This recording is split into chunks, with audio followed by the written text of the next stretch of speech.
Ce lundi 15 février, Camille Kouchner était invitée sur le plateau du quotidien. La juriste a expliqué comment elle a parlé à ses enfants des abus commis par son beau-père Olivier Duhamel sur son frère jumeau.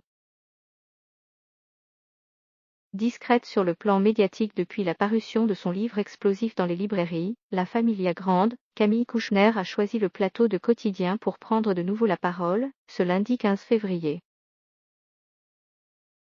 Dans son ouvrage paru début janvier, l'avocate brise l'omerta sur l'inceste au sein de sa famille, en révélant les abus perpétrés par son beau-père Olivier Duhamel sur son frère jumeau Victor lorsqu'il était adolescent, à la fin des années 80.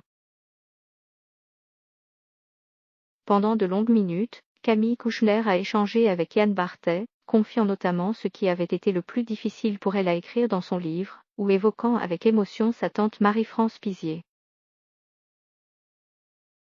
L'animateur de TMC a voulu savoir comment la juriste de 45 ans a parlé à ses enfants des abus commis par Olivier Duhamel sur son frère jumeau, Victor.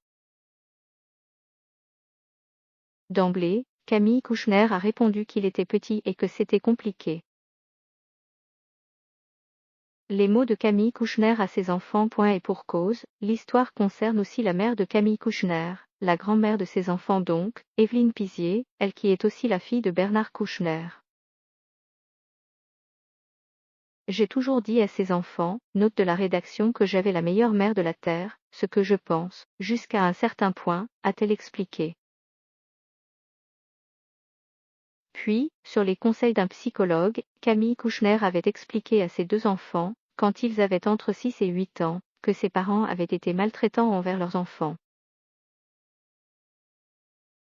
Ils avaient été très bien sur les valeurs comme cette notion d'effort, de travail, etc. Mais que par ailleurs, à certains moments, ils étaient maltraitants, a-t-elle poursuivi, en évoquant l'agressivité de sa mère. Enfin, la juriste a expliqué qu'elle a attendu que ses enfants, désormais adolescents, posent des questions pour évoquer certains détails avec eux.